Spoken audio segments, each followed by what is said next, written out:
നമ്മൾ കുറേ കാലമായിട്ട് വഖഫ് ബില്ലുമായി ബന്ധപ്പെട്ടിട്ടുള്ള അതിൽ 2A മുനമ്പത്തിന് ഗുണകരമാകുമോ, അല്ലെങ്കിൽ എടുത്തു കളഞ്ഞിട്ടുള്ള സെക്ഷൻ 40യുടെ കാര്യങ്ങൾ, അങ്ങനെ നിരവധി കാര്യങ്ങൾ നമ്മൾ വഖഫുമായി ബന്ധപ്പെട്ട കാര്യങ്ങൾ ചർച്ച ചെയ്തു. റോണി കെ ബേബി എന്ന് പറയപ്പെടുന്ന കോൺഗ്രസിൻ്റെ നേതാവ് ഭയങ്കര വൈകാരികമായിട്ട് ഇതിനകത്ത് പ്രതികരിച്ചു. നിങ്ങൾ CPM-നെതിരെ പറയാം, നിങ്ങൾ കോൺഗ്രസിനെതിരെ പറയല്ല.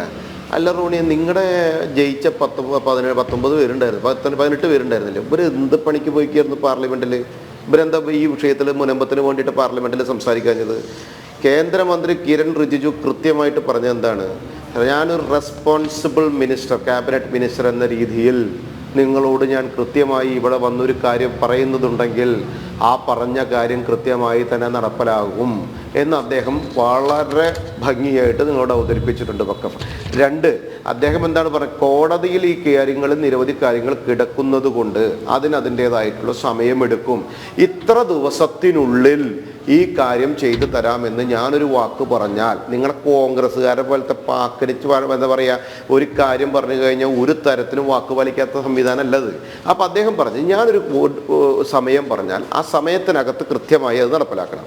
അത് കോടതിയിൽ ചില കാര്യങ്ങൾ ഇരിക്കുന്നത് കൊണ്ട് തന്നെ സ്വാഭാവികമായിട്ട് എനിക്കൊരു കൃത്യമായൊരു സമയം പറയാൻ പറ്റില്ല. പക്ഷേ ഞാൻ ഒരു കാര്യം ക്യാബിനറ്റ് മിനിസ്റ്റർ എന്ന രീതിയിൽ നിങ്ങളുടെ ഇവിടെ വന്നുകൊണ്ട് ഞാൻ ഉറപ്പ് തരുന്നു, ഈ പ്രയാസത്തിൽ നിങ്ങൾക്കൊരു പ്രശ്നവും ഉണ്ടാവില്ല. നിങ്ങളുടെ റവന്യൂ റൈറ്റ് നിങ്ങളുടെ കയ്യിൽ തന്നെ ഉണ്ടാകും, നിങ്ങളുടെ മണ്ണ് നിങ്ങളുടെ കയ്യിൽ തന്നെ ഉണ്ടാകും. അത് തട്ടിയെടുക്കാൻ ഒരാൾക്കും ഒരു തരത്തിലും ഞങ്ങൾ ഒരു അവസരവും കൊടുക്കില്ല. ഇതൊരു പൊളിറ്റിക്കൽ ഇഷ്യൂ അല്ല, ഇതൊരു മാനുഷിക ഇഷ്യൂ ആണ്.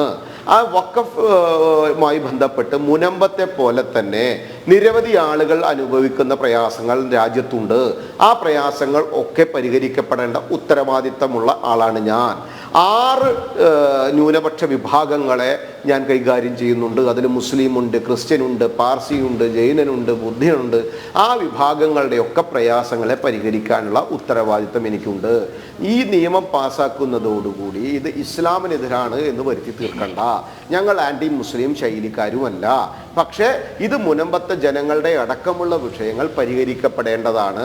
ഒരു സൂപ്പർ പവറായി നിന്നുകൊണ്ട് കാണുന്ന പൗരാണിക സ്ഥാപനങ്ങളടക്കം, കോർപ്പറേഷൻ, മുനിസിപ്പാലിറ്റി സ്ഥാപനങ്ങളടക്കം താഴെ പോകുന്ന സമയത്ത് എനിക്ക് ഇഷ്ടമായ ബിൽഡിംഗ് മുഴുവൻ ഞങ്ങളുടെയാണെന്ന് പറയപ്പെടുന്ന വഖഫിൻ്റെ കാടൻ നീതി അംഗീകരിക്കാൻ പറ്റുന്നതല്ല. നിങ്ങൾക്ക് നിയമം അറിയാമെന്നല്ലേ റോണി സാറെ നിങ്ങൾ പറഞ്ഞേ? അങ്ങനെയാണെങ്കിലേ ഇത് അമെൻഡ് ചെയ്തിട്ട് ഇതേപോലെയുള്ളൊരു സൂപ്പർ പവർ, ജനാധിപത്യ രാജ്യമായ ഇന്ത്യക്കകത്ത് ആർക്കും ചോദ്യം ചെയ്യാൻ പറ്റാത്ത തോന്നിത്തരം കാണിക്കാവുന്ന രീതിയിലുള്ളൊരു സൂപ്പർ പവർ കൊടുത്തത് ആരാണ്? ആ കൊടുത്ത സർക്കാരിൻ്റെ പേരാണ് UPA. അതിനെ നയിച്ച പാർട്ടിയുടെ പേരാണ് കോൺഗ്രസ്. അതിലൊരു വ്യക്തിയാണ് റോണി കെ ബേബി. നിങ്ങൾ മനസ്സിലാക്കിക്കോ. അപ്പം നിങ്ങൾ ഈ വേഷം കെട്ടുകളൊക്കെ ചെയ്ത സമയത്ത് നിങ്ങളുടെ സൂത്രപ്പണികൾ വിജയിക്കാതെ വന്നപ്പോൾ നിങ്ങൾക്ക് ആവശ്യം മുനമ്പത്ത് 600 പേരുടെ വീട് പോയാലും നിങ്ങൾക്കൊരു പ്രശ്നമില്ല. അവിടെ കല്യാണം നടന്നില്ലെങ്കിൽ കുഴപ്പമില്ല, കുട്ടികൾക്ക് പഠിക്കാൻ ലോൺ കിട്ടിയില്ലെങ്കിൽ കുഴപ്പമില്ല, ഭൂമി വിൽക്കാൻ സാധിച്ചില്ലെങ്കിൽ കുഴപ്പമില്ല. നിങ്ങൾക്കതൊന്നും ഫീൽ ചെയ്യില്ലെന്ന്. നിങ്ങൾക്ക് ആവശ്യം എന്താണ്? ഇതിൻ്റെ പേരിൽ തമ്മി തല്ലിച്ച് ജാതി ഉണ്ടാക്കി, മതമുണ്ടാക്കി, വർഗം ഉണ്ടാക്കി, ഇതിൻ്റെ പേരിൽ 10 വോട്ട് കിട്ടാൻ സാധിക്കുകയാണെങ്കിൽ, ഇതാവുമ്പോൾ 610 കുടുംബങ്ങൾ എന്ന് പറഞ്ഞാൽ മാക്സിമം കിട്ടാൻ പോകുന്ന 10,500 വോട്ടാണ്. നേരെ മറിച്ചത് അപ്പുറത്ത് നിന്ന് കഴിഞ്ഞാൽ കുറച്ച് കൂടുതൽ വോട്ട് കിട്ടും. അതിൽ തീവ്രവാദികളുടെയും ജിഹാദികളുടെയും ഒക്കെ വോട്ട് മേടിച്ച് പോവാം. അതുകൊണ്ട് നല്ല മുസ്ലിമുകൾ ഇത് അംഗീകരിക്കില്ല. ഈ വഖഫ് നിയമം ഈ ബില്ല് അമെൻഡ് ചെയ്തിട്ടുള്ള ബില്ലാണ് അംഗീകരിക്കുക. പഴയ ബില്ല് ഒരു കാരണവശാലും അംഗീകരിക്കില്ല. നിങ്ങൾ തളിപ്പറമ്പ് വിഷയത്തിൽ എന്താ നിങ്ങളുടെ മറുപടി എന്ന് പറ. ആ കോളേജ് കൊടുത്തിട്ടുള്ളത് ഏത് നിയമത്തിൻ്റെ അടിസ്ഥാനത്തിലാണ് കോടതിയിൽ പോയിട്ടുള്ളത് ഒന്ന് പറ. എന്തുകൊണ്ട് അങ്ങനെ പോകാൻ കാരണം? അപ്പോൾ സ്വാഭാവികമായിട്ട് നിങ്ങൾക്കപ്പോൾ ഈ ബില്ല് ഇവിടെ നിയമമായി എന്ന് കൃത്യമായിട്ട് പറയാം. കേന്ദ്രമന്ത്രി വളരെ കൃത്യമായി പറഞ്ഞില്ലേ? നിങ്ങൾ ഇത് കേട്ട വ്യക്തി ഫിലിപ്പ് അദ്ദേഹത്തിനോട് ചോദിച്ചോളൂ. ഇതിൻ്റെ ചട്ടങ്ങൾ ഞങ്ങൾ എഴുതിക്കൊണ്ടിരിക്കുന്നു, ഇതിൻ്റെ റൂൾസ് ഉണ്ടാക്കിക്കൊണ്ടിരിക്കുന്നു. ആ ചട്ടങ്ങൾ എഴുതിയതിന് ശേഷം കേരള സർക്കാരിനെ, ബന്ധപ്പെട്ട സർക്കാരിനെയും ബോർഡുകളെയും ഞങ്ങൾ അറിയിക്കും. ഇത് നടപ്പിലാക്കി ഈ മുനമ്പം ആളുകളുടെ വിഷയം കൃത്യമായി പരിഹരിച്ച് അവരുടെ റവന്യൂ റൈറ്റ് അവർക്ക് കൊടുക്കുക, അവർക്ക് ടാക്സ് അടയ്ക്കാനുള്ള അവകാശം അടക്കമുള്ള കാര്യങ്ങൾ അവർക്ക് കൊടുക്കാൻ ഞങ്ങൾ government of India, government of കേരളയോട് അത് കൃത്യമായി തന്നെ കമ്മ്യൂണിക്കേറ്റ് ചെയ്യും. ഞാൻ നുണ പറഞ്ഞതാണെങ്കിൽ നിങ്ങൾ പറഞ്ഞോ. അപ്പോൾ ആ കാര്യങ്ങൾ വളരെ കൃത്യമായിട്ട് പറഞ്ഞില്ലേ. ഇത് കൃത്യമായി പറഞ്ഞില്ലേ, ഇതിൻ്റെ ബോർഡിൻ്റെ സിസ്റ്റം മാത്രമാണ് മാറ്റിയത്. ഇപ്പോൾ ഈ ബോർഡിൻ്റെ സിസ്റ്റം മാറ്റിയപ്പോൾ നിങ്ങൾ അതിന് വലിയ സംഭവമായിട്ട് പറഞ്ഞു. എന്താണ് ഇതിൽ മറ്റാൾക്കാർ പറഞ്ഞത്? ശരിയാണെന്നേ, ജനാധിപത്യവൽക്കരിച്ചിട്ടുണ്ട്, മതേതരവൽക്കരിച്ചിട്ടുണ്ട്. അത് ബോർഡിന് ജനാധിപത്യവൽക്കരണവും മതേതരത്വവൽക്കരണവും ആവശ്യമായിരുന്നു.